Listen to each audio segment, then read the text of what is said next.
que mais? E aí, muita gente falou assim, pô, Zanqueta, você comentou sobre na quarta-feira o São Paulo estava programado para anunciar a renovação com a Superbet, fazer uma coletiva, uma solenidade no Morumbi para fazer aqueles anúncios. O próprio Casares falou isso na entrevista que deu na segunda-feira à noite, lá no Paraguai, depois do sorteio da Conmebol. O que aconteceu? Houve um entrevero. Eu quero escolher bem a palavra depois das pessoas, porque tem uma galera que pega o que eu falo e joga no Twitter e escolhe as piores palavras para colocar. Teve um desajuste, teve um entrevero, teve um ruído de comunicação em um determinado ponto do contrato, o que acabou inviabilizando a assinatura. Você está falando de um contrato de um dinheiro que pode chegar a 1 bilhão, como a gente já falou, que está lá na faixa dos 700 milhões por 6 anos. É muito dinheiro, envolve contrato de jogador à parte, envolve gatilho, envolve renovação, envolve prêmio, envolve valores de classificação para final de Paulista, para campeão, para semifinal de campeonato. É um contrato longo, tem muita coisa. Um dos pontos ficou lá em aberto, pelo que me falaram, que eles acharam que iam conseguir resolver o ponto na terça-feira, não resolveram. Aí jogaram para quarta, na quarta não resolveram, foi para quinta. Então, assim, até hoje não resolveu. E aí, com base nisso, o próprio Eduardo Toni deu uma entrevista para a ESPN e falou sobre isso. Então, ele comentou sobre esse ponto de desalinhamento. Então, o contrato ainda não foi assinado.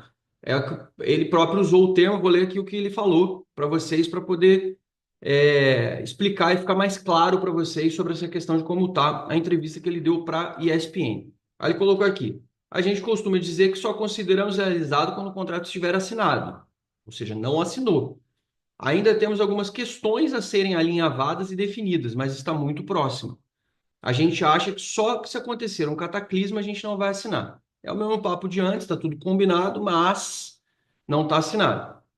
Superbet é um super parceiro, a gente está feliz com a parceria e não é só do ponto de vista do patrocínio. Eles nos apoiam em várias ações, o Bandeirão, ações sociais, a Florida Cup, que é, na verdade, o FC Series, o Oscar, são várias ações, mas a gente só considera certo quando estiver assinado. É o que ele falou. Sobre valores, ele não quis entrar no mérito, divagou, mas reforçou o que o Casares já tinha dito, que todo mundo já sabe. Em relação ao ranking de maiores patrocínios master do Brasil, a gente tem como princípio não divulgar os valores. Esses valores que eles falam, a gente sabe que não é verdade para os outros clubes. E não é que as empresas mentem, mas são critérios diferentes, que a gente sempre fala aqui, são aqueles gatilhos, né? Tem empresas que usam os variáveis como um valor fixo. Ele falou: se fizéssemos assim com a Superbet, nossos valores seriam bem diferentes do que divulgam. O que a gente sabe é que nesse novo contrato, assim que assinado, vai nos posicionar como um dos maiores patrocínios do Brasil. Os valores são realmente muito importantes para nós. Esse negócio de ranking de patrocínio não é importante. A gente quer ser o primeiro do futebol e, naturalmente, a gente consegue grandes contratos e patrocínios de forma geral. Novidades não posso te adiantar ainda porque não assinamos, mas vamos ampliar o patrocínio, os valores estão muito ampliados e a gente sempre tem possibilidade de novos negócios. E aí ele fecha falando: temos essa preocupação com a defasagem, que é aquele negócio de você ter um contrato de 6 anos, por exemplo, e você ficar para trás, como aconteceu. A gente assinou no final de 2023 e a gente sabe que no final de 2024, por exemplo, um ano depois, a gente já estava muito defasado. E ele falou sobre isso. Temos essa preocupação da defasagem de valores, mas com os ajustes normais, a nossa preocupação por ser um contrato tão grande vão em determinados momentos do contrato que a gente vai sentar para reavaliar como fizemos agora.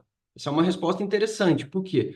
Porque a gente assinou um contrato com a Superbet de 3 anos e depois de um tempo, a gente, com um ano mais ou menos do contrato decorrido, um ano e pouco, a gente, antes da metade do contrato, a gente já conversou sobre a renovação. É importante ter esse contrato vivo para que a gente não sofra. Eu já tinha sugerido, já tinha comentado que existe no mercado uma possibilidade de uma cláusula de enquadramento de mercadológico. Eu espero que São Paulo tenha colocado essa cláusula no contrato, porque ficar de boca fica complicado. O Superbet pode ter uma oscilação, o Alex, que é super legal hoje, que é o CEO deles, que tem uma relação boa com o São Paulo, pode ser demitido.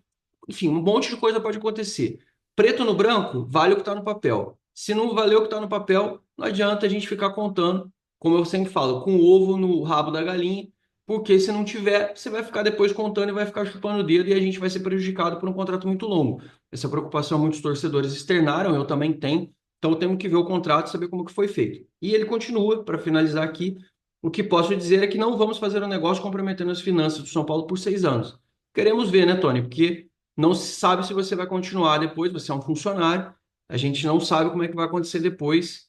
É fácil falar agora e depois responder. Então temos que ter calma com relação a isso. Espero que esse contrato tenha sido redigido de uma forma que beneficie, não que coloque uma cláusula leonina do São Paulo com relação ao Superbet, mas que não coloque o São Paulo com a bunda na janela ficando exposto. E aí ele diz, para fechar, pelo contrário, que a gente quer deixar um legado para o clube. Quando aqui chegamos, o cenário era outro, aquela coisa que eles sempre falam, era cenário de pandemia, não tinha contratos, o contrato estava encerrando, tudo se encerrou com a última gestão, e isso é um problema e não queremos deixar essa situação para o próximo, queremos deixar um legado, por isso estão assinando com os contratos para 2030, tá? Outro contrato que eu já falei para vocês, que tem uma possibilidade grande de acontecer, é o da Mondelez. O pessoal até falou assim, poxa, mas Zanqueta, negaram essa coisa do contrato estar sendo renovado, do São Paulo tá, como é que fala? Do São Paulo tá já em conversações com o Modeliz. Pessoal, é óbvio, tá?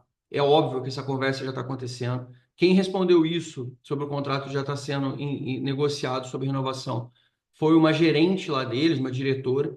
O cara que é o CEO Brasil da Modeliz, numa entrevista até externa para fora desse contexto de mídia futebolística, uma entrevista que ele deu para um canal de marketing, que eu não me lembro o nome de quem foi até o Rodolfo, que é admin do blog, me mandou. Ele deu uma entrevista até para um cara que faz o conteúdo dele por LinkedIn.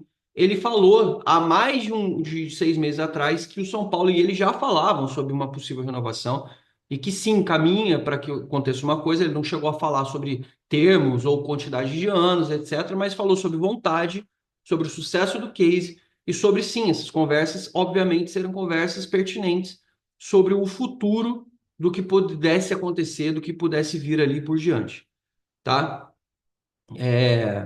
Então, assim, a gente está falando de desses dois contratos a mais. Lembrando que o São Paulo tem um contrato que era para ter entrado, era para já ter sido assinado e que não saiu do lugar, que é o contrato para Manga, que o São Paulo quer fazer. E aí tem aquela questão se vai ser o banco, se vai ser o banco digital, que é outra polêmica, se vai assinar, se não vai assinar. E aí o São Paulo continua em compasso de espera. O próprio Tony tinha dito que já devia estar prestes a fazer o anúncio. Isso já tem 2 meses e nada aconteceu dali por diante.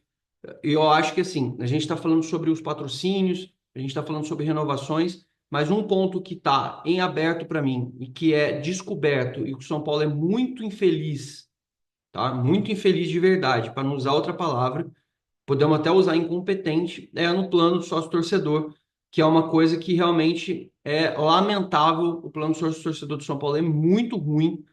O próprio Tony falou que a pretensão do São Paulo é diferente de fazer número, etc. Eu discordo.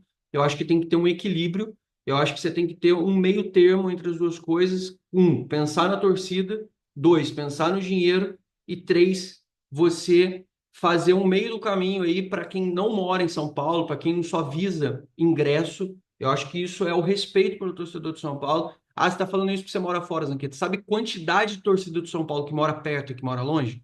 Eu garanto para você que quem não vai ao Morumbi costumeiramente torce para o São Paulo é muito maior do que quem mora e vai no estádio costumeiramente. Você está falando de, sei lá, 100 mil pessoas a 200 mil pessoas que rotacionam a ida ao Morumbi costumeiramente, estou falando de costume. Tem uma rotação de pessoas nesse sentido, que seja 500 mil. Aí você está falando de uma torcida de 22 milhões?